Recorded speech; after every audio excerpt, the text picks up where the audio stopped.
bahas ini. Oke, mari kita mulai. Nah, sebelumnya mungkin perkenalkan dulu, saya namanya ini Ahmad Senuri. Nah, sebenarnya eh, saya lebih banyak di software engineering ya, secara mungkin lebih lebih dari 20 tahun dari freelance sampai sekarang lebih banyak sebagai konsultan dan trainer ya. Eh, ada solution architect, kemudian di telco di Indonesia itu saya sebagai site reliability engineer, terus mostly juga jadi konsultan di beberapa instansi ini ya, government ya, dan pendidikan juga gitu ya. Nah, jadi nanti yang akan saya sampaikan akan lebih banyak dari sudut pandang eh, praktikal di dunia industri ya. Tidak akan banyak teori, mungkin nanti kalau teori bisa belajar dari eh, Bapak Ibu dosen ya, mungkin Pak Soleh nanti ngajari gitu ya. Nah, kalau dari saya mungkin nanti akan membahas mengenai bagaimana sisi praktikalnya ya. Gitu. Nah, itu ada beberapa latest ini ya,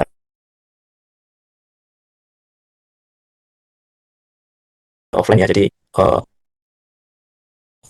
latest itu beberapa kali di KAI yang membahas mengenai eh, enterprise architecture mereka, kemudian bagaimana database implementasi ya di KAI. Terus selain itu juga di beberapa bidang baik pengabdian masyarakat maupun pendidikan itu lumayan sering juga dilibatkan oleh teman kampus di sini gitu ya, untuk memberikan edukasi mengenai AI ke teman-teman UMKM dan masyarakat luas.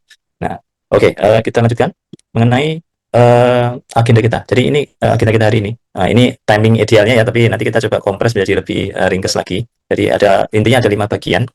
Kita mulai dari why and what ya, kenapa RAG itu penting, terus how it works ya, for detailnya RAG itu seperti apa. Nah, kemudian kita nanti di sesi ketiga akan coba sedikit mempraktekkan ya mengenai apa namanya, RAG itu seperti apa sih cara bikinnya. Nanti prakteknya akan menggunakan Google Colab. Jadi nanti setelah apa namanya, setelah sesi ini ya, misalkan rekan-rekan ingin mencoba itu bisa ya, asal punya account Google ya, berarti harusnya bisa. Saya pikir rekan-rekan pasti punya ini ya, handphone Android ya. Kalau punya handphone Android ya berarti punya akun Google. Kalau punya akun Google, punya akun Google Colab secara free ya, ya tanpa membayar. Jadi ini bisa dicoba oleh siapapun. Nggak ada alasan rekan-rekan nggak bisa nyoba kalau oh saya nggak punya laptop mumpuni, nggak punya kartu grafis Nvidia. Nggak. Nah, ini kita fokusnya pada yang bisa dilakukan oleh rekan-rekan secara gratis, dan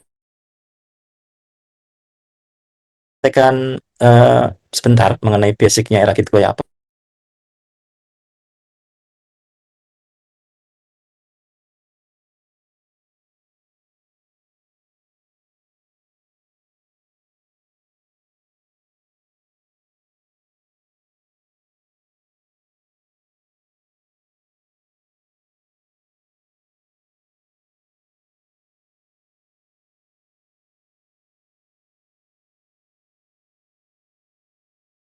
So, Recording in part 1 ya. progress.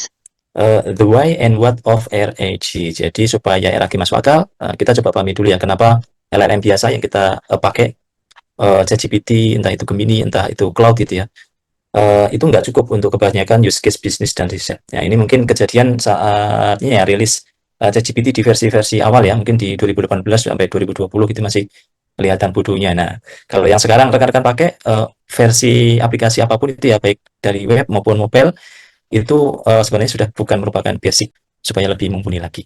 Nah, itu. Nah, kita masuk ke ini ya, 3 hal yang menjadi dasar alasan kenapa kita memerlukan sesuatu yang baru gitu, bukan sebenarnya bukan sesuatu teknik gitu ya, untuk memperbaiki bagaimana LLM bekerja gitu ya. Nah, masalahnya itu begini, LLM itu luar biasa pinter ya, karena dia dilatih dengan data latih yang mengambilnya itu dari internet ya, bertera-tera mungkin sampai petabyte data ya, dimasukkan ke dalam LLM gitu ya. Jadi kalau rekan-rekan sudah sampai pada materi jaringan saraf tiruan ya, pas masuk ke jaringan saraf tiruan itu kan ada data training ya. Nah, ini data trainingnya uh, sangat besar ya, yang kita sendiri kalau misalkan punya uh, sampai sekarang mungkin di Indonesia pun belum kuat ya untuk training dari nol untuk LLM ya, karena sangat besarnya data itu. Nah, berarti dia sebenarnya pada dasarnya itu sudah pinter gitu ya, sudah pinter karena punya pengetahuan yang sangat luas gitu berdasarkan data training. Tapi sepintar-pintarnya LLM hasil training itu ya, ternyata ada 3 masalah gitu ya. Pertama, halusinasi gitu ya. model kadang mengarang fakta ya, yang terdengarnya meyakinkan gitu, ya, tapi salah gitu ya. Misal kalau rekan-rekan di dunia pendidikan gitu ya, ketika disuruh mencari jurnal itu ya, ya si LLM itu akan ngasih nama papernya, judulnya juga kelihatan oke, tapi ternyata setelah dicek gitu ya, doi-nya nggak ada gitu ya, atau PDF-nya nggak ada gitu, atau judulnya nyerempet-nyerempet sedikit mirip, tapi ternyata nggak bisa di-download ininya materinya. Nah, semuanya jadinya palsu. Nah, ini kalau rekan-rekan nyusun apa namanya skripsi atau tesis ya yang banyak menggunakan AI ya eh, pastikan itu ya apa namanya referensinya itu benar. Nah, yang kedua itu knowledge cut off ya. Jadi tadi kan kita bilang bahwa LLM itu di training oleh dataset yang asalnya itu dari internet ya yang sangat besar. Tapi dataset itu dataset point in time ya. Jadi kalau misalkan suatu model dirilis misalkan yang terakhir itu yang terbaru Claude itu ya. Claude itu di April ini. Nah, sebenarnya dia di training dengan data mungkin di tahun 2025, mungkin nggak tahu ya, mungkin pertengahan tahun 2025 atau di akhir 2025. Akhirnya ini artinya ketika model itu dirilis itu ada entah berapa bulan pengetahuan baru itu nggak masuk ke dalam apa namanya si model itu pada saat dia di training. Nah, ini namanya knowledge cut off gitu ya. Nah, ini uh, berita kemarin atau peraturan baru misalkan itu ya dia nggak akan tahu gitu karena nggak pernah masuk ke dalam kepalanya dia gitu. Dia nggak pernah lihat itu. Nah, nah yang ketiga itu dia nggak pernah tahu data yang sifatnya private tentang Anda ini ya. Nah, kalau misalkan saya nanya ke ChatGPT atau Gemini atau apapun gitu ya. Misalkan saya nanya golongan darah saya apa sih gitu. Ya, ya dia nggak tahu karena dia nggak punya akses ke ini ya, ke data yang orang namanya Ahmad Zainuri yang tinggalnya di Semarang gitu. Ini kayak gini tuh dia nggak punya datanya. Nah, ini salah satu apa namanya? Salah satu ya tadi tiga hal ya kekurangan dari LLM yang saat ini. Nah, contohnya yang di kanan itu ya. Jadi siapa juara Piala Dunia 2026? Saya sendiri nggak tahu ya ini udah Piala Dunia atau enggak itu. Ya, kalau kita tanya pada GPT-5 dan knowledge-nya cut off-nya itu awal 2025, ya dia akan menjawab Argentina menang melawan Prancis di final misalkan gitu ya. Nah, tapi bisa jadi itu salah karena tidak sesuai dengan kenyataannya. Nah, oke. Tiga alasan ini ya, tiga masalah ini ya yang menjadi dasar alasan RAG itu dibikin ya. Nah, jadi apa itu RAG ya? Kepanjangannya aja Retrieval Augmented Generation. Idenya sederhana ya. Alih-alih hanya mengandalkan ingatan model ya, kita cari dulu dokumen yang relevan dari knowledge base kita gitu ya. Kita yang lagi ngomong sama ChatGPT atau LM itu ya. Nah, dokumen punya kita itu kita selipkan pada prompt sebelum LLM itu menjawab. Prompt itu maksudnya pas kalau kita ngetik di ChatGPT kan ada tempat ketikan yang kita bisa ngetik di situ ya. Nah, kita ngetikkan pertanyaan di situ ya, itulah prompt. Nah, idenya seperti itu sih, ide sederhananya. Jadi ada tiga langkah. Yang pertama dia sesuai dengan panjangannya RAG ya. Pertama itu retrieval. Uh, ini adalah proses pencarian dokumen. Terus kemudian augmentation. Ini adalah proses penempelan dokumen yang sudah diambil tadi, hasil searching tadi, ditempelkan ke prompt. Terus kemudian generation. Di langkah ketiga, yaitu LLM menjawab berbasis dokumen itu. Ya. Ya, analogi yang paling enak itu seperti ini ya. Ini kita ibaratkan LLM itu seperti karyawan jenius ya, karena pengetahuannya sangat luas di dunia ini gitu ya. Dan baru masuk ke perusahaan kita gitu ya. Pinter sih, ya benar pinter, cepat, terus punya pengetahuan banyak gitu ya. Tapi pengetahuan spesifik, pengetahuan internal tentang perusahaan itu nggak ngerti gitu. Ya kan.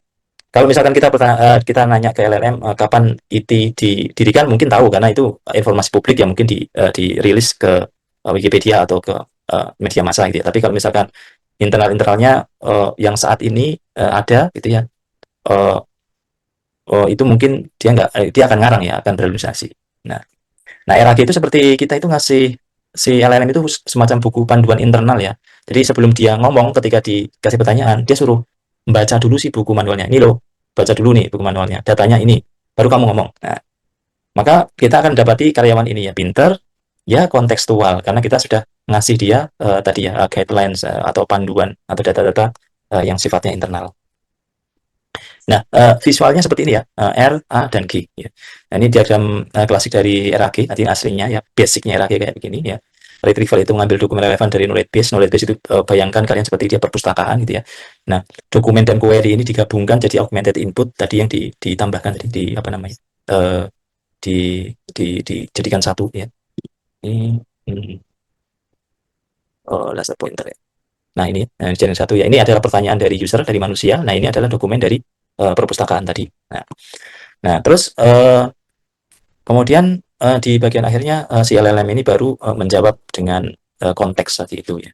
Nah, perhatikan ya bahwa knowledge base-nya itu tadi saya sampaikan kan kayak semacam perpustakaan. Nah, di RAG itu untuk knowledge base-nya itu disimpannya, lokasi nyimpannya, ya perpustakaannya itu adalah vektor database. Gitu ya. Nanti kita akan bahas ya di bagian keduanya.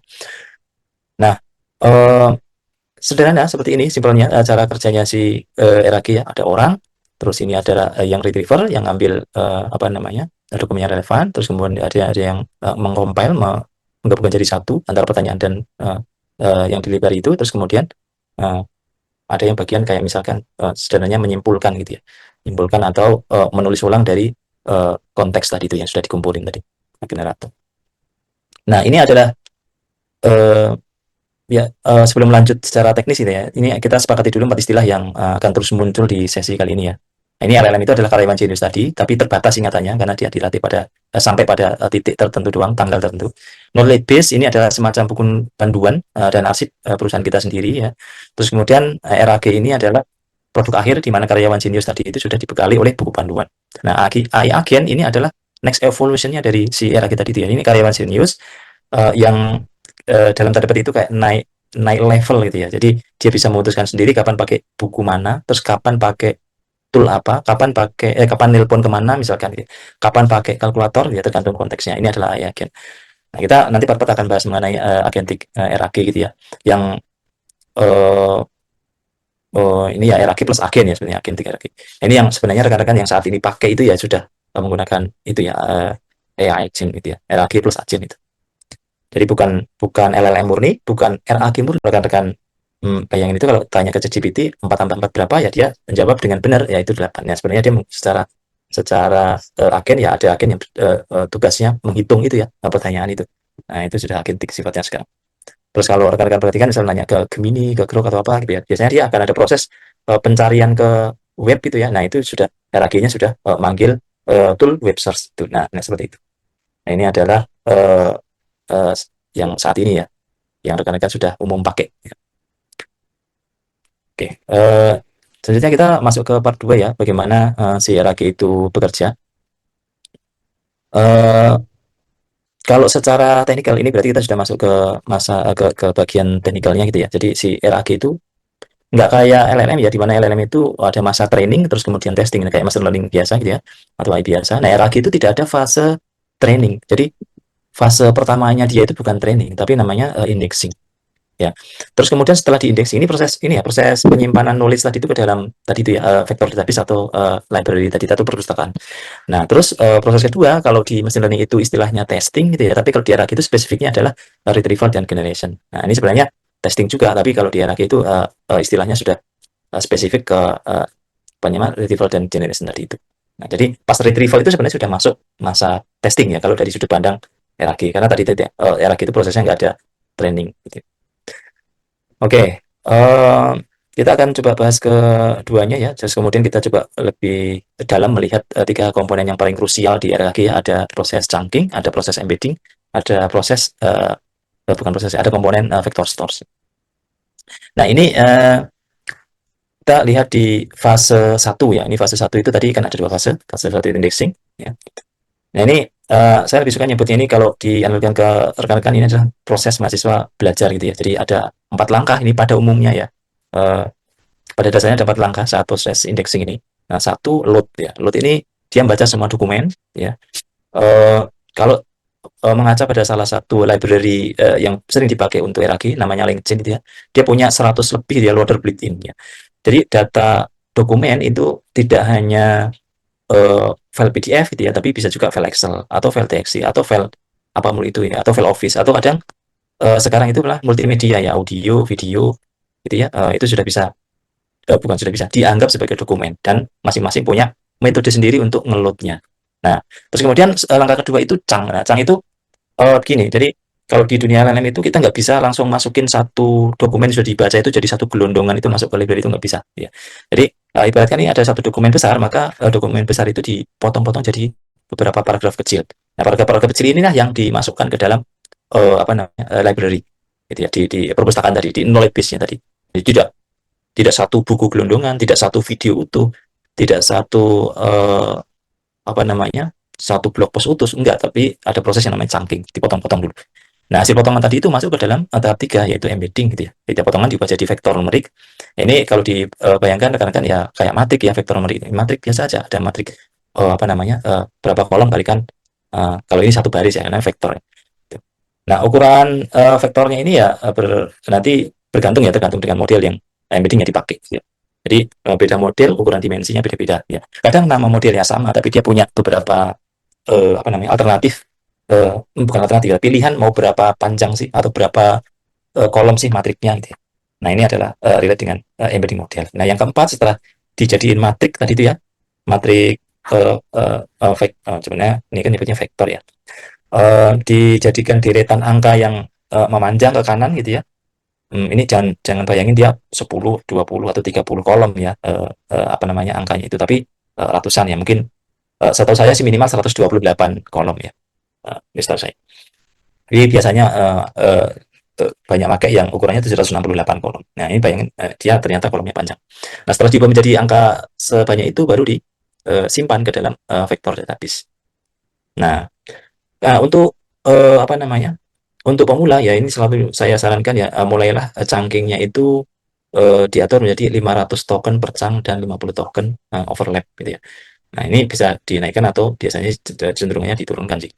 Nah, token itu kalau kita ibaratkan di dunia nyata kita ya bukan token listrik atau token pulsa ya, tapi dia semacam satuan terkecil dari eh, eh, apa ya teks lah. Nah, kalau misalkan kita kan kalau di bahasa Indonesia itu ada paragraf, ada kalimat. Nah, lebih kecilnya kalimat itu kan ada kata gitu ya. Nah, ada kata itu ada suku kata gitu ya. Nah, bisa jadi satu token itu satu suku kata, bisa jadi. Tapi bisa jadi juga satu token itu satu kata. Nah, kadang satu huruf gitu, atau kadang satu angka. Nah, ini tergantung dari algoritma di sisi ini ya, tokenizer gitu ya. Nah, ini bisa dilihat ya. Pada awal konsepnya CRK itu gampang ya. Ternyata pada prosesnya ini belum masuk ke masa retrieve-nya itu sudah banyak titik yang bisa diteliti ya. Ini kalau rekan-rekan itu konsennya pada ini ya dunia pendidikan gitu. Nah, pemilihan si Chang ini juga nanti akan ngefek ya. Jadi kalau terlalu kecil itu nanti konteksnya bisa hilang. Enggak. Misalkan kalau kita melihatnya itu paragraf itu pokok pikiran paragrafnya bisa hilang gitu ya. Tapi kalau terlalu besar ya retrievalnya jadi ngaco, nggak presisi gitu ya. Saat diambil itu jadi kadang salah. Nah, ini maka nggak ada ukuran yang tepatnya itu si cangkingnya punya berapa. Nah, ini adalah rekan-rekan yang melakukan penelitian. Gitu. Beda case, bisa beda metode cangking. Nah, fase 2 ini retrieval dan generation. Ini adalah fase menjawab pertanyaannya. Ya. Ini jalan setiap user tanya. Jadi setiap kita nanya, R dan G-nya ini jalan. Gitu. Jadi query user kita sebagai manusia yang apa yang kita ketikkan di dalam prompt-nya itu, di dalam interface-nya si ChatGPT itu akan diubah jadi vektor juga. Ukurannya sama dengan yang pada saat fase awal tadi itu. Nah, kalau fase awalnya kita setting 512 kolom misalkan, ya pas proses uh, pembuatan perubahan query dari deretan huruf menjadi vektor ini juga harus sama, masih sama 512 gitu. Nah, situ ada lalu di vector store di library tadi itu, di perpustakaan tadi itu, knowledge base tadi itu, ambil top ke cang paling dekat. Nah, jadi uh, kalau di ini kurang tahu ya rekan-rekan sudah masuk materi machine learning atau belum. Ini kayak apa namanya KNN gitu ya. Jadi konsepnya mirip banget seperti itu. Nah, rumus jaraknya pun ya rekan-rekan nggak akan asing ya kayak eigenvektor atau yang lainnya mungkin hal decision dan lain-lain. Ini juga peneliti yang menentukan ya. Rekan-rekan itu mau proses perhitungan jaraknya pakai metode apa, terus kemudian mau ngambil berapa uh, vektor yang paling dekat dengan pertanyaan dari user gitu ya. Nah, ini karena dua-duanya sudah berupa angka ya. Tadi kan di vektor database sudah berupa angka, terus kemudian pertanyaan user itu sudah berupa angka. Nah, itu kalau kita apa namanya? Hitung secara matematis bisa gitu ya untuk menghitung jaraknya. Gitu. Karena kan jumlah angkanya juga sama ya, 512 kolom ya 500. Terus kemudian di query usernya jadi 520. Jadi misalkan ini mungkin sekarang agak ngetrend di ini ya di sosmed relate ke cloud atau elemen lain ya. Sekedar kita mengucapkan hai gitu ya, HI gitu ya, ya itu sebenarnya akan diubah menjadi vektor dengan panjang kalau misalkan tokenizernya itu dan embedding modelnya itu membutuhkan 520 kolom ya. Jadi yang awalnya dua huruf doang HI ya itu menjadi 512 kolom. Nah, ini yang menyebabkan kadang token kita itu makan LLM nggak usah babi bu, nggak usah banyak basa-basi, langsung aja ngomong apaan gitu ya. Karena ini salah satu efek dari tadi itu ya, dari vektorisasi tadi itu. Nah, Terus di tahap augment ini ya, ini cang-cang tadi itu yang sudah dipilih 3 sampai 10 itu akan digabungkan dan ditambahkan ya, dimasukkan di dalam prompt. Jadi kalau dilihat di sini, ini kan konteks ini retriever chunks ini ya. Ya, chunk-nya itu sebenarnya akan dimasukkan di sini, dijejalkan di sini. Jadi ini adalah user question ini adalah pertanyaan kita yang kita inputin di ChatGPT ini ya. Sementara di sebelumnya itu sebenarnya ada tambahan-tambahan teks yang secara otomatis dilakukan oleh si ChatGPT atau aplikasi lain. Nah, gitu. Nah, terus setelah di augment atau digabungkan itu ya, maka di generate gitu ya. Nah, ini adalah contoh umum promptingnya ya, prompt dari yang dipakai untuk RAG ini umum aja. Nah, yang perlu diperhatikan itu uh, ada ini ya, wording ini. Nah, wording saya tidak tahu berdasarkan dokumen yang tersedia. Terus ini hanya berdasarkan konteks di bawah. Nah, ini dua kalimat ini adalah dua kalimat yang rekan-rekan wajib sertakan ketika membangun prompting untuk RAG ya. Jadi supaya uh, RAG atau chatnya itu benar-benar sesuai dengan konteks ya, konteks yang ada di sini. Terus kemudian kalau nggak ada di konteks yang jangan ngarang gitu, jangan berhalusinasi, siapa aja nggak tahu. Ya. Dan ini kayaknya sederhana, tapi dua kalimat ini nih mampu menurunkan level halusinasi gitu ya, atau dreamingnya si LLM. Nah, oke.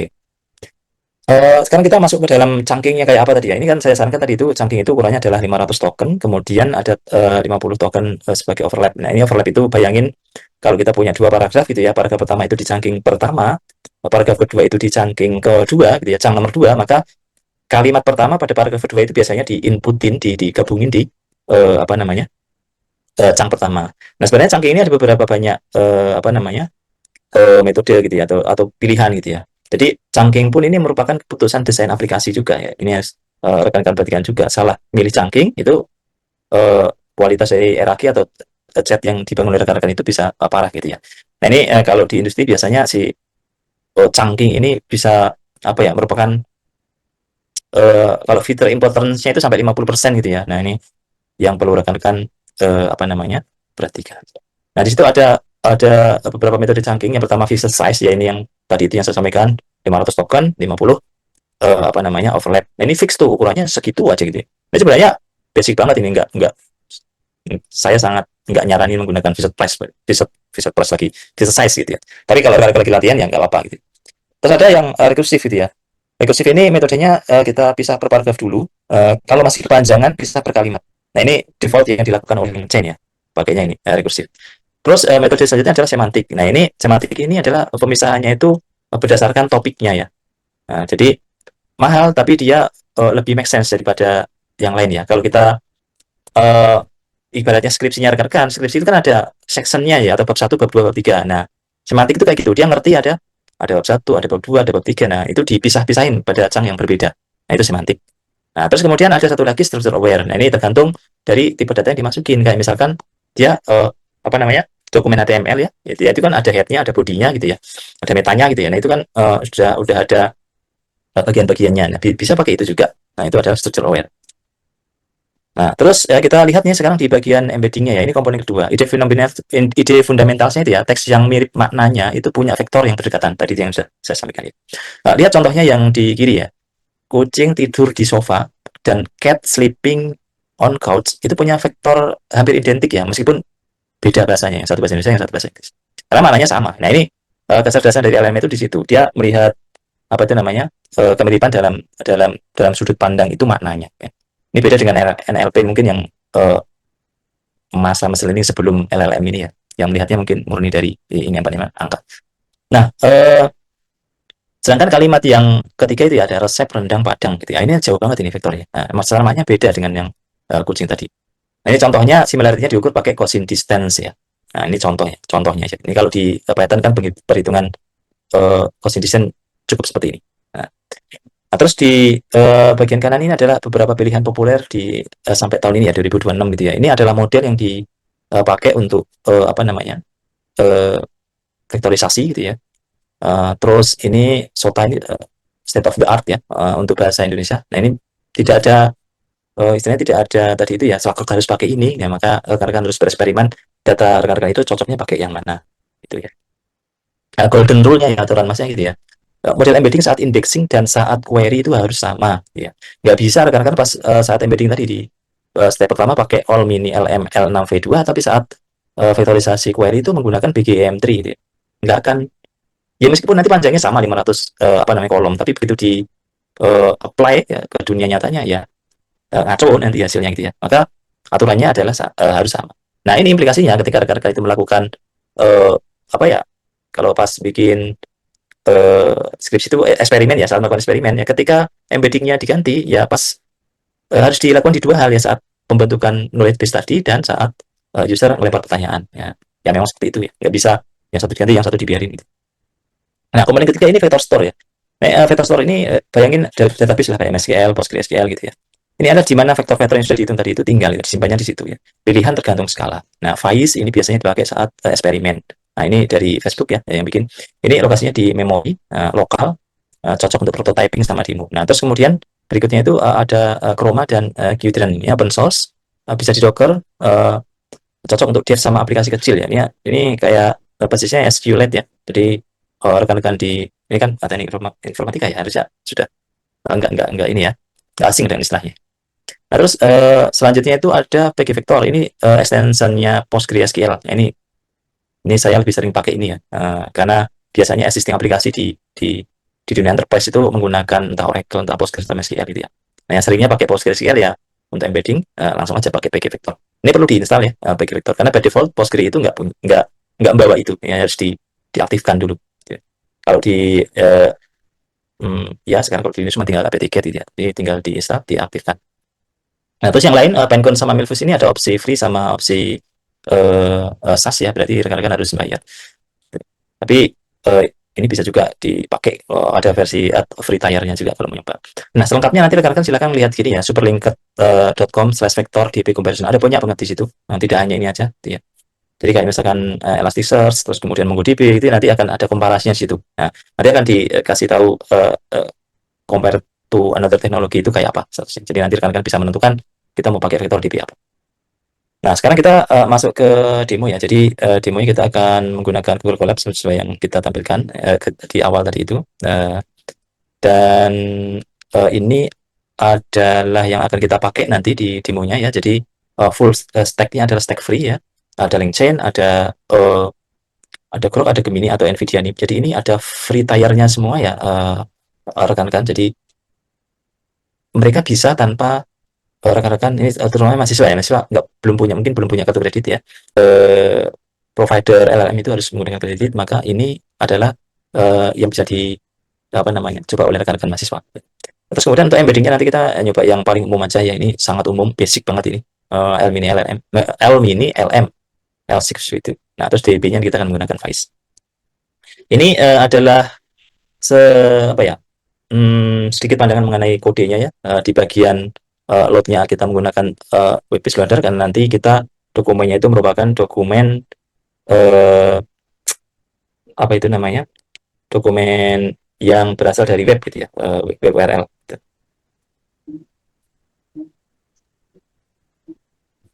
Terus di bagian chunking-nya kita akan menggunakan ini ya, fixed size ya. Ini sebenarnya bukan best practice, tapi untuk demo cepat ya. Tapi nanti rekan-rekan harus bereksperimen, jangan pakai fixed kayak begini, ini jelek banget ya.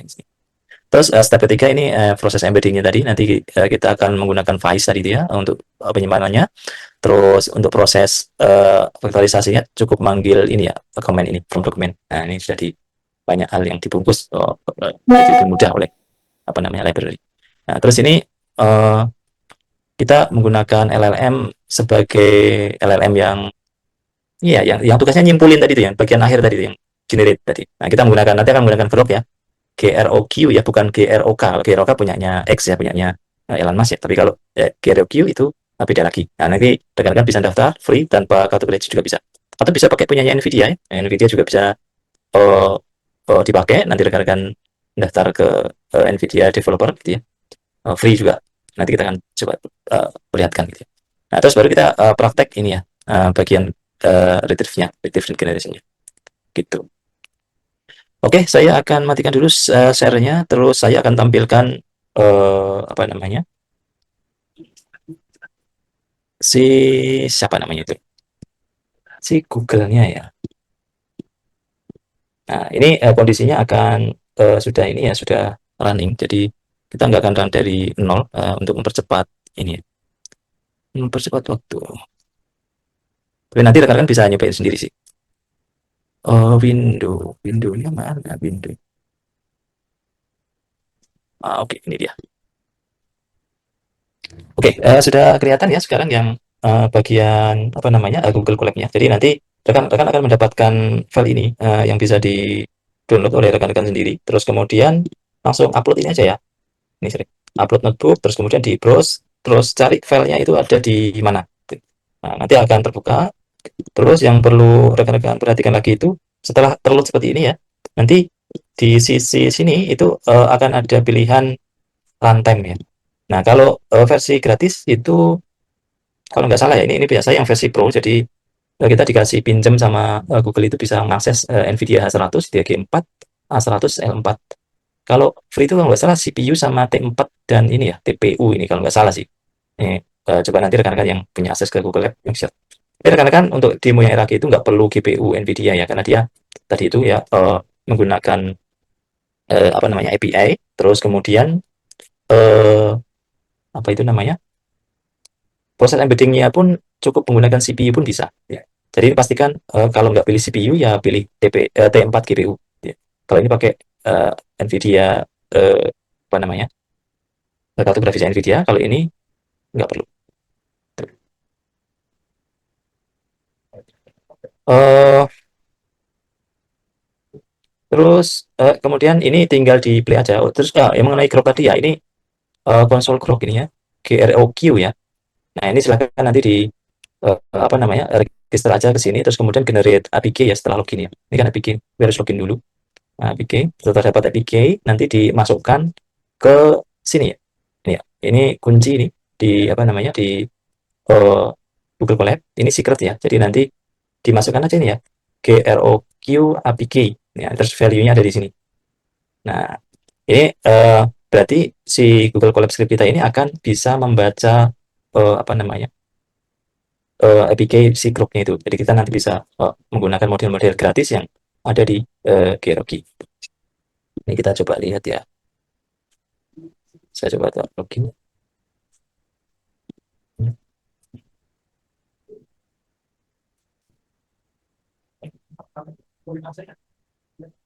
Nah, ini background. Nah, ini banyak ya. Dia beberapa model yang apa namanya free. Ada free tire-nya. Rekan-rekan bisa milih. Ya. Nah, yang satu lagi itu yang punyanya Nvidia ya. Nvidia juga ini di tempat saya sudah saya taruh ya Nvidia APK di sini. Itu rekan-rekan nanti ngaksesnya Nvidia developer ya. World.nvidia.com.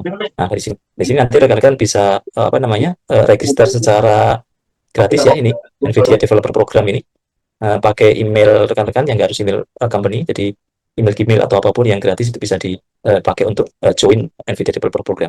Nanti rekan-rekan setelah apa namanya setelah uh, punya akun di sini bisa nyoba berbagai macam model ya, ya termasuk Kimi, Gema yang banyaknya Google itu gitu ya. Nah ini modelnya banyak yang bisa dicoba juga. Nah ini banyak banget ya GLM51, GLM47 gitu secara gratis ya. Nah, kalau di Nvidia itu dikasih limit eh terakhir itu mungkin sekitar 40 message per menit ya. Jadi kalau kita bikin prototype atau eksplorasi, saya pikir sih cukup ya untuk apa namanya untuk explore. Ya. Nah ini ketika ngetik ini sebenarnya sudah masuk ke apa namanya interface-nya ini chatnya. Ya. Nanti tinggal di view code. Nah nanti ada klik tombol generate API. Nanti akan ada apa namanya APK yang bisa rekan-rekan taruh juga di sini di apa namanya di Google Colab Secret. Nah ini nanti filenya tinggal di running aja. Terus ini proses loadnya dari apa namanya dari Wikipedia kalau ini sampelnya ya. Di load pakai web based loader, nanti dia akan di load. Terus kemudian eh, dicang ya step keduanya. Cangkingnya itu menggunakan splitter biasa tadi ya. Kalau ini saya naikkan ya di sini tidak sesuai dengan yang di apa namanya PPT tadi. Kalau PPT tadi itu menggunakan cang saya 1000, ini kita sorry di 500 dan 50, ini kita coba 1000 dan 200. Nah, maka nanti silakan bereksperimen kalau menggunakan ini pun pakai rekursif ya, text splitter. Ini akan seperti apa efeknya. Nah, terus kemudian proses embed. Ya, proses embed ini dia akan download model tertentu ya, model embedding. Ini dari Hugging Face ya. Jadi rekan-rekan silakan juga yang belum punya akun Hugging Face bisa ini ya register juga secara gratis di Hugging Face ya. gratis menggunakan akun rekan-rekan, dan di sini banyak model yang bisa di ekspor, dicoba. Nah, cuman nyobanya nggak kayak NVIDIA NIM atau Grok ya, ini harus di-download ke PC-nya rekan-rekan gitu ya, atau servernya rekan-rekan gitu ya. Jadi dia semacam apa ya, repository doang gitu ya. Meskipun ada beberapa bagian yang diizinkan kita untuk try ya. Mana ya? Kadang ada sih yang menyediakan kita bisa nah ini bisa begini. Tapi setahu saya sih sering error ya dia. Mungkin karena dia memang tujuan utamanya tidak untuk coba-coba gitu ya. Oke, ini proses embedding, jadi ngeload model dari Hugging Face, terus kemudian tinggal dipanggil aja ya Hugging Face embedding gitu. Nah, terus fungsinya jadi sesimpel ini ya, tapi nanti begitu diproses akan lebih ribet lagi. Nah, ini terus kemudian ini step kedua dari RAG ya, jadi retrieve and generate-nya ini. Nah, ini kita menggunakan model lama dari Facebook ya, Meta, sorry, dari Meta versi 333 dengan 70 billion ya, 70 miliar parameter. Nah, ini masih tergolong ya sedang ya, nggak kecil, nggak besar. Karena untuk model yang besar itu eh, apa namanya banyak ya. Kayak misalkan Qwen 36 ini dia berapa ini? 35 ya. Ini 35 pilihan ini masih lumayan kecil juga ya. Tapi kalau dia yang full size-nya itu harusnya sampai ratusan ya. Coba Qwen 36 ini dia yang dirilis open source baru yang versi ini ya 35 pilihan ya. Tapi kalau Qwen 35 coba. Nah, ini Qwen 35 dia ukuran parameternya itu 397 miliar ya. Di mana dari 397 miliar itu yang aktif adalah 17 miliar ya. Nah, 17 miliar parameter. Jadi ini secara size itu sangat besar. Nah, kita coba lihat lah, misalkan satu ya, supaya rekan-rekan ngerti bagaimana membaca si Hugging Face itu modelnya kayak apa. Jadi kalau kita lihat dia 35 billion parameter, 35 billion parameter itu punya safe tensornya itu 26 gitu ya. Sementara satu ini ada totalnya nggak? Oh ini sudah ada totalnya. Ini totalnya 71 giga ya. Satu model eh, dengan jumlah parameter 35 miliar itu 71 giga ya size-nya. Itu baru yang modelnya belum di-load ke memorinya ya. Kalau sudah di-load ke memorinya ya bisa berkali-kali lipat ya. Biasanya ini adalah kalau kita gampang yang hitung, ini adalah 40% dari uh, real size-nya gitu. Nah, uh, itu cara baca ini ya modelnya. Jadi sebenarnya kalau pengen jalanin ini di laptop atau servernya rekan-rekan ya rekan-rekan harus punya kartu grafis yang RAM-nya itu lebih apa ya? Berarti ini dibagi 4 kalikan 100 ya. Hitungnya. Nanti kita ketemu berapa giga. Oke, itu kita menggunakan lama 333 dengan 70 billion parameter. Terus ini adalah promnya tadi. Kalau di presentasi tadi ada prom apa namanya untuk augmented-nya ya. Ini konteksnya berarti chunk-nya akan ditaruh di sini. Input ini adalah pertanyaan dari user kayak apa. Terus ini adalah aturannya. Kalau ini aturannya kali kan kita sampaikan minimal 2 ya. Kita minta dia menjawab sesuai konteks. Terus kalau dia nggak temukan itu di konteks maka jawab nggak bisa. Nah ini masih ada ya, saya tidak tahu. Nah, terus kemudian nah ini, kita pasang dia sesuai konteks. Jadi ini harus ada instruksinya. Kalau enggak ya nanti dia tadi dia jawabnya kemana-mana.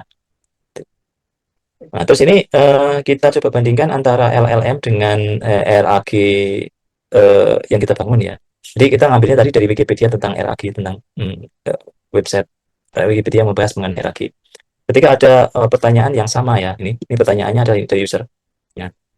According to Ars Technica as cited in the article, how actually does RAG help LLM? Nah, ini pertanyaan spesifik dari user, maka si RAG akan jawab sesuai dengan si halaman Wikipedia tadi itu. Nah, tapi kalau LLM polos ini dia itu ya jawabnya sesuai dengan pengetahuannya dia yang pas saat dilatih gitu ya. Nah, kalau yang di RAG itu sudah ada citasinya ya, sampai ada citasinya karena tadi kan di promnya kita sampaikan citasinya. Jadi dia jawab itu berdasarkan misalkan ini ya, dok 3 ini berarti berdasarkan cang ketiga gitu ya. Terus ya ini berarti dia ngambilnya utamanya berdasarkan cang ketiga. Nah, terus misalkan ini LLM polos dia nggak punya referensi ya, karena dia mengandalkan full dari ingatannya dia sendiri. Nah, ini pertanyaan kedua juga sama kayak gitu. Nah, ini maka RAG itu jawabnya ya dengan ini ya referensi. Nah, ini ya dok satu gitu ya. Karena tadi kita di promnya kita sampaikan bahwa kamu harus ngomong citasi mana yang kamu ambil sampai kamu bisa menjawab seperti itu. Nah, ini adalah basicnya si RAG ya. Nah, sebelum masuk ke part 4 kita akan coba balik lagi ke presentasi gitu ya untuk bahas mengenai apa saja sih yang biasanya di enterprise atau di production itu dilakukan ya untuk mengenhance si apa namanya CRG tadi itu tadi. Saya ganti share-nya ya. Jadi,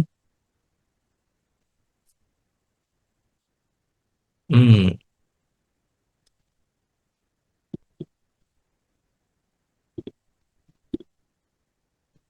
ini. Oke, sudah kelihatan lagi ya presentasinya ya. Jadi, ini adalah 5 langkahnya. Nah, terus kemudian kita masuk ke level up ya untuk mengenhance si hierarchy. Oke. Nah, ini enhance yang pertama adalah mengusahakan untuk better retrieval ya. Jadi pesan utamanya itu gini, jangan pernah percaya pada hasil pencarian pertama gitu ya. Jadi 3 teknik wajib itu ya yang perlu diterapkan saat di production. Pertama itu re-ranking. Di prosesnya, misalkan tadi kita ngambil 3 top 3 atau top 10 lah ya dari vector search. Nah, pas hasil ini tuh ke cross encoder seperti VGA re-ranker atau Cohere ranker. Jadi ini, nah, ini ya cross encoder. Jadi dilempar lagi tuh ke kayak semacam model yang untuk re-ranking ya, spesifiknya re-ranking. Jadi nanti dicari aja di Naviverse untuk model-model yang biasa digunakan untuk re-ranking. Jadi dari 10 hasil retrieval tadi itu akan di ranking ulang lagi mana sih yang paling relevan gitu ya. Kalau tahap pertama pengambilan dari knowledge yang retrieval itu kan mengambil dari knowledge yang size-nya besar gitu ya. Nah sekarang itu dikerucutin lagi pakai algoritma re-rank ini dia. Nah setelah itu baru dipilih misalkan top 3 ya. Nah, terus selanjutnya ini ada hybrid search. Ini untuk mengenhance retrieval juga. Jadi bayangin misalkan kita punya RDBMS misalkan ya, Postgre atau MySQL gitu ya, yang dia datanya data tabular gitu. Terus kita ada data LLM yang sifatnya matrik gitu ya, angka-angka gitu. Itu kita bisa bandingin ya. Misal nih contoh case-nya, kita mau apa namanya searching berdasarkan misalkan kode produk. Nah, kode produk itu kan sesuatu yang eksak ya. Kodenya itu aja gitu ya. Nah, maka sebenarnya langkah yang pertama kali diambil itu ya cari semua record yang ada di database yang menyebutkan kode produk itu. Jadi sebelum kita persempit menjadi top 10 result pas di apa namanya retrieve itu kita sempitin dulu tuh ukuran ini ya sudut pandang database-nya. Yang misalkan dari 1 juta record menjadi mungkin ini kalau konteksnya review ya, review produk misalkan, mungkin jadi cuma 100 doang gitu.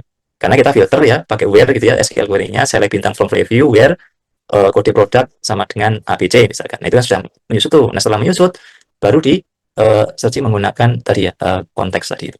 Nah, itu jadi menyusut lagi tuh. Jadi top 10 misalkan. Nah, top 10 itu nanti di re-rank. Nah, jadi di dulu, terus kemudian di re-rank. Nah, terus ini teknik yang lebih canggih lagi itu fusion ya, ini multi query. Jadi pertanyaan dari user itu di rewrite tuh. Jadi beberapa pertanyaan ya, 3 sampai 5 versi dari pertanyaan yang sama. Nah, ini dalam rangka untuk menghasilkan respon LLM yang berbeda tapi ada variasinya gitu. Nah, dari variasi jawaban itu nanti yang akan dijadikan simpulan akhir. Nah, ini teknik namanya multi query. Jadi pertanyaan dari user di rewrite dulu menjadi 3 pertanyaan yang mirip. Nah, 3 pertanyaan mirip itu nanti akan dilempar ke hierarchy untuk diambil 3 jawabannya juga ya. Nah, dari 3 jawaban itu nanti yang akan di combine gitu, di fusion. Nah, ini adalah proses apa namanya salah satu teknik untuk mengenhance hierarchy dari sisi retrieval-nya. Nah, terus cara generate yang lebih smart juga gitu ya. Nah, ini dari sisi promptingnya, dari pembentukan pas augmented-nya tadi itu ya. Nah, ini prompt engineering ya. Ini prompt engineering ini uh, bukan untung-untungan, bukan seni, tapi sesuatu yang bisa diukur gitu ya. Nah, 5 teknik yang sering saya pakai itu pertama query transformation ya. Ini LLM itu mereflect pertanyaan akan nurunin halusinasi. Nah, ini teknik prompting yang bisa dipakai di RAG gitu.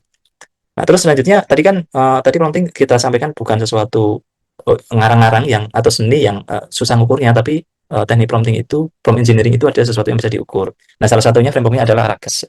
Ini framework paling populer. Ini open source, terus kemudian dia menggunakan apa namanya LLM sebagai judge-nya ya.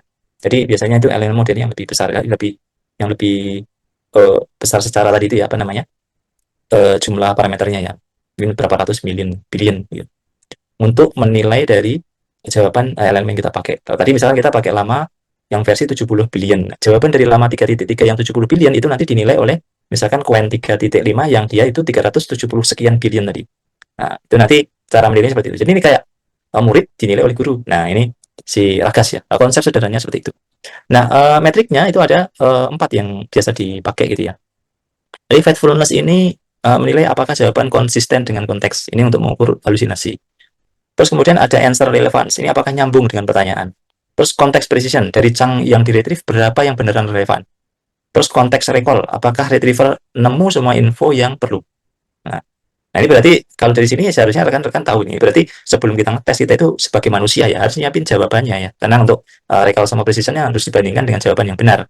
Nah, maka di situ ada semacam golden set kayak gini ya. Jadi kita siapin 50 pertanyaan dengan 50 jawaban yang sudah apa ya, kunci jawabannya ada gitu. Nah, itu nanti kita menilainya dari situ untuk si RAG kita itu. Nah, jadi nggak bisa rekan-rekan bikin RAG terus kemudian bahasanya itu kelihatannya bagus sistemnya, nggak bisa kelihatannya karena ada sesuatu yang bisa diukur secara numeris gitu ya. Nah, dalam hal ini ya tadi itu kalau kita menggunakan Prakas ya ada eh, empat titik ukur yang bisa dipakai oleh rekan-rekan gitu. Nggak boleh tebak-tebakan atau pakai perasaan. Nah, selanjutnya ini mengenai ini ya. Eh, kalau sekarang kan model-model yang besar kayak misalkan Gemini itu sudah 2 million konteks ya, artinya daya ingat awalnya itu daya ingat pas eh, sebelum menjawab pertanyaan itu sudah banyak ya, 2 juta tokennya itu ukuran daya ingatnya dia. Daya ingat pertanyaan ya maksudnya ya. Nah, berarti RAG udah nggak diperlukan ya? Nggak juga gitu.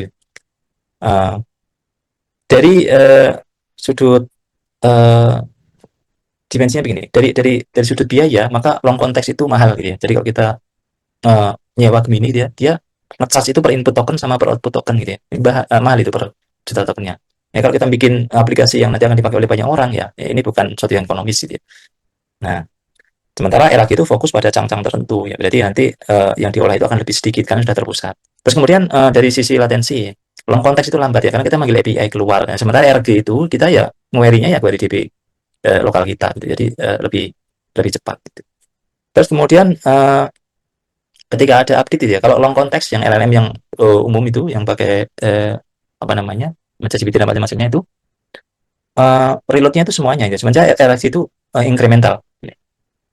Terus kemudian dari sisi ini ya, dijadiin hashtag. Long konteks itu akurasinya itu turun ya di tengah konteks yang panjang. Kalau kita baca itu apa namanya, berinteraksi dengan ChatGPT itu panjang banget ya dalam satu sesi chat itu dia akan hilang fokusnya ya. Sementara dari RAG itu dia akan bisa lebih fokus ya.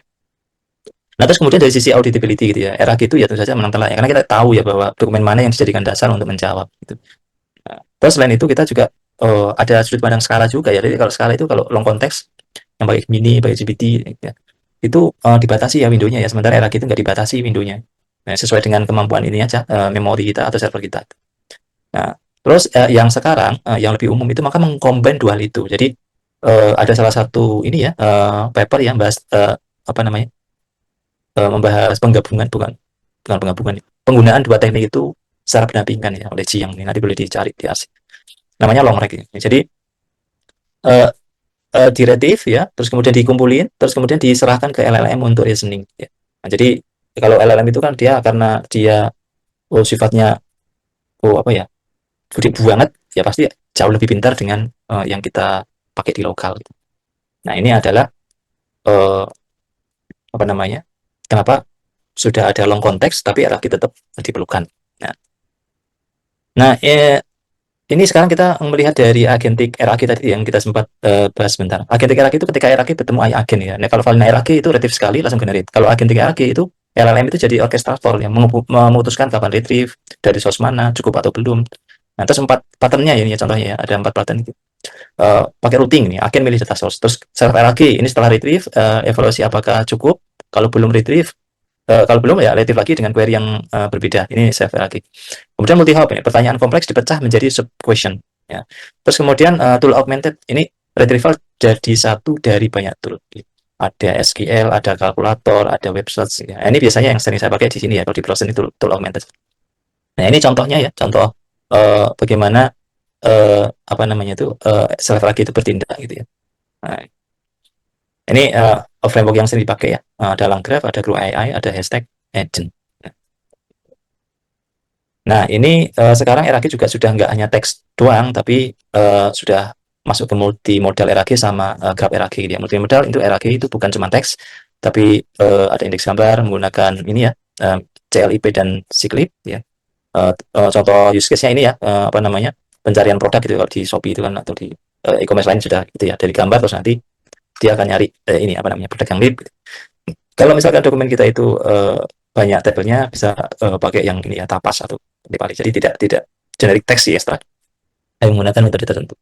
Nah, terus kemudian kalau datanya dokumennya itu pakai audio, maka kita bisa menggunakan tool Whisper untuk membuat uh, mentranslate apa istilahnya, bukan translate ya, apa ya, translation ya, translasi iya ya, dari suara jadi teks lah ya. Nah itu. Terus kemudian ada yang pakai metode ini ya, unified ya. Jadi apapun itu dilemparin dulu ke model LLM yang besar itu ya, untuk diambil deskripsinya dia. Nah, ini kan nanti kan si LLM itu atau entah ChatGPT, Gemini atau yang lain itu kan ngasih jawaban tuh di situ tuh. Misal kita minta contoh deskripsikan audio ini gitu ya. Nah, nanti kan ngasih jawaban. Nah, itu jawaban itu yang diambil terus kita masukkan ke database lokal kita. Nah, terus kemudian ada GraphRag ya. Ini apa namanya? Uh, selain vektor similarity tadi ya, menghitung pakai jarak ya, jadi juga ada memanfaatkan knowledge graph ya.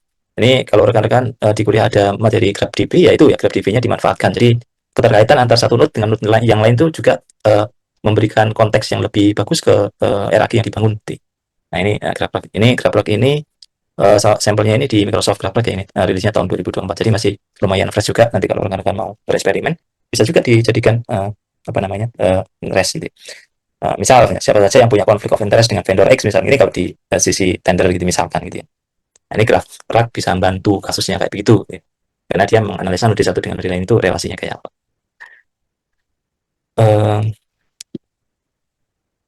Nah, ini yang perlu diperhatikan ya, ketika kita mau deploy aplikasi gitu ya, RAG yang awalnya kita explore di laptop atau di collab ya, ke production. Maka yang perlu diperhatikan pertama cost ya tadi ya, bahwa embedding sama LLM call selama pengalaman kita gitu ya. Jadi ini rekan-rekan harus apa namanya, lebih efektif menggunakan metode streaming ya untuk mengirim datanya itu pas berinteraksi dengan UI yang dibangun oleh teman-teman front end gitu. Terus kemudian gunakan teknik parallel retrieval gitu ya, ketika source-nya itu lebih dari satu. Nah, terus kemudian asing ya pipeline-nya ya, jangan istilahnya apa ya, blocking ya. Ini untuk apa istilahnya, mengakali. Kalau user sekarang kan cepat bosan ya kalau LLM-nya itu nggak jawab dalam apa istilahnya 2 detik, itu kita kadang juga sudah, ini kok lama ya, lagi ngapain. Nah ini rekan-rekan harus mikirin ini ya, selama asing ini nanti munculin apa kayak gitu ya, proses atau timing atau apa gitu ya, atau proses thinkingnya ditampilin. Nah itu adalah latensinya. Nah sekarang secara security ini rekan-rekan juga harus memperhatikan bahwa dokumen internal itu jangan sampai bocor ke user yang tidak berhak. Nah kalau sebagaimana rekan-rekan ketahui gitu ya, kalau rekan-rekan itu mengupload misalkan tesisnya atau dokumen skripsinya atau dokumen pribadinya gitu ya ke interface web dari ChatGPT, dari Gemini, dari Cloud atau dari Qwen, DeepSeek atau yang lain, itu by default itu akan dijadikan data lake. Artinya file yang rekan-rekan kirimkan menggunakan interface webnya itu akan by default itu akan dijadikan data lake untuk model berikutnya. Nah ini bahaya ya kalau ada data rahasia perusahaan, ya jangan sampai seperti itu. Nah akalinya ya salah satunya itu menggunakan API yang itu cost-nya kembali lagi ke cost. Ini lebih mahal ya dibandingkan kita menggunakan interface itu. Kalau pakai API itu by default itu tidak dijadikan data lake, itu secara eksplisit aturannya di seluruh dunia sekarang seperti itu ya, sudah seragam. Kalau lewat API maka penyedia LLM tidak berhak untuk menggunakan itu sebagai data lake. Nah, mengenai aturan ini juga di Indonesia juga ada ini ya, Undang-Undang PDB tahun 2022 sama Surat Edaran Kominfo gitu ya, untuk ketika kita mau apa namanya, membuat aplikasi yang menggunakan LLM gitu ya, AI atau LLM ya. Jadi data-data sensitif kayak misalkan nomor rekening, nomor KTP itu silakan jangan lupa di-masking di dalam database-nya gitu ya. Jadi ketika di-retrieve itu ya nanti harus mungkin dikasih bintang-bintang atau dikasih kotak redacted gitu ya, supaya nggak bisa di-retrieve secara full gitu ya. Nah itu sudah aturan ya. Nah, apalagi sekarang UU PDB itu dendanya kalau bagi company yang ternyata suatu saat misalkan datanya bocor, itu kena denda sekitar 2% dari pendapatan brutonya dalam 1 tahun ya. Bayangin kalau misalkan kita perusahaan kita setahun itu 40 triliun gitu ya brutonya, gitu menghasilkan gitu. Nah dendanya kalau misalkan ada data kita yang bocor, ya ada uang yang harus diberi negara. Nah untungnya sekarang kalau apa namanya, di sosmed itu yang sering bocor datanya pemerintah sendiri ya, bukan data punya swasta. Jadi mereka nggak mungkin mendenda mereka sendiri, masa apa namanya, Kemdagri mau didenda. Nah itu. Nah tapi kalau rekan-rekan bikin aplikasi AI, aplikasi LLM gitu ya di swasta, ya harus dipertimbangkan untuk masking data sensitif. Oke, ini mengenai apa namanya, persiapan sebelum ke production ya, rekan-rekan harus mempertimbangkan itu. Nah key takeaway-nya gitu ya, ini part 5 ya, closing. Maka ada 5 hal ya. Satu, bahwa RAG itu memecahkan bahwa LLM itu doesn't know about you ya, nggak ngerti ya data-data pribadi kita ya, sering berhallusinasi, ada knowledge code off, ada data private ya, ini semuanya ditangani oleh RAG gitu ya. Dua, kalau bangun RAG bikin baseline-nya dulu. Nah, ukur tadi ya, ukurannya udah paling simpel Ragas tadi. Sebenarnya masih banyak yang lain, tapi rekan-rekan bisa mulai dari situ ya. Setelah diukur baru di optimize ya. Jangan buru-buru misalkan pakai yang canggih kayak Grab RAG atau multimodal RAG. Sementara ternyata setelah diukur menggunakan framework tertentu, pakai RAG biasa aja udah cukup gitu. Nah, terus misalkan secara vector DB kalau nggak punya waktu riset ya silakan ini apa namanya eh, menggunakan Faiz dulu tadi dia in memory ya. Terus kemudian menggunakan mini LM dulu, yang kecil-kecil dulu aja gitu ya. Baru dinaikkan kemudian yang lebih besar ke vector DB yang lebih proper gitu ya. Nah, terus yang ketiga pastikan penggunaan re-ranking ya dan kemudian pikirkan mengenai prompt engineering-nya tadi itu. Ya, karena emang itu yang di production terbukti menaikkan akurasi 20 sampai 40-an% gitu ya. Nah, effortnya padahal kecil yang ngubah prompt sama uh, mau feeding ke model re-rank. Gitu. Nah, yang keempat bahwa long konteks LLM itu tidak membunuh RAG ya, justru menopang gitu ya. Jadi pola di tahun 2026 itu dua-duanya ini digabungkan ya, dikolaborasikan. Nah, terus yang kelima, dunia production itu bukan dunia notebook ya, bukan dunia apa istilahnya eksperimen. Maka rekan-rekan harus mempertimbangkan setidaknya tiga tadi itu ya, ada cost, ada latensi, ada security. Nah, itu nggak bisa dijadikan afterthought ya. Jadi harus pada awal itu sudah terdefinisi kita budgetnya berapa, terus kemudian nanti penggunaan API-nya bagaimana, terus kemudian definisi security-nya juga kayak apa, auditing-nya, RPAC-nya itu harus ditentukan. Oke, sebagai penutup dari saya di presentasi saya itu ada satu kalimat ya bahwa AI won't replace you, but someone using AI will. Ya. Jadi kalau kita terlalu alergi dengan AI, dia terus takut mengadopsi AI ya, siap-siaplah digantikan oleh orang yang menggunakan AI secara tepat. Ya. Jadi silahkan rekan-rekan apa namanya pikirkan ini. Ya, kalau saya sih termasuk di sisi orang yang sangat memanfaatkan AI gitu ya. Nah terus oh, terakhir ini adalah contoh kurikulum 30 hari ya untuk belajar mengenai RAG secara benar ya. Jadi mulai dari apa namanya minggu pertama beberapa hal yang rekan-rekan bisa coba gitu ya. Dan banyak free course di sana ya, baik dari LangChain maupun dari Hugging Face. Terus kemudian nanti mungkin bisa ngodak-ngodik dari notebook yang tadi apa namanya saya kasihkan gitu ya. Terus kan di minggu kedua mungkin mulai bikin yang sederhana gitu ya dari PDF materi kuliah dari Bapak Ibu dosen ya. Terus kemudian nyoba-nyoba model embedding. Uh, terus coba deploy pakai Streamlit ya. Ini Streamlit tool cepat untuk bangun apa istilahnya bangun apa namanya interface untuk AI. Terus di week ketiga coba mulai merana ke level up-nya ya, baca teori-teori terkini gitu ya, kayak misalnya dari Anthropic ini contextual retrieval ini tahun 2024 ya, tapi sampai sekarang di 2026 ini masih pattern yang masih dipertahankan ya, jadi ini masih relevan sampai sekarang. Terus baca juga Ragas Documentation ya, salah satu framework yang saya sangat sarankan untuk mengukur baik buruknya yang rekan-rekan bangun gitu ya. Nah, terus nyoba-nyoba juga ini ya, silakan Microsoft Grab RAG gitu ya, di kita. Nah, terus yang keempat, ini hal-hal yang advance ya, nyobain misalkan inputannya berupa multimedia ya, tidak hanya file teks, tidak hanya file PDF, jadi mungkin audio, mungkin video gitu ya.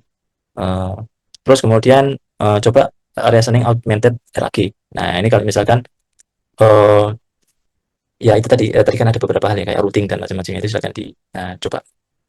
Nah, ini kalau misalkan rekan-rekan apa namanya bikin RAG gitu ya, terus kemudian pengen nanya-nanya ke kami ya monggo saya persilakan untuk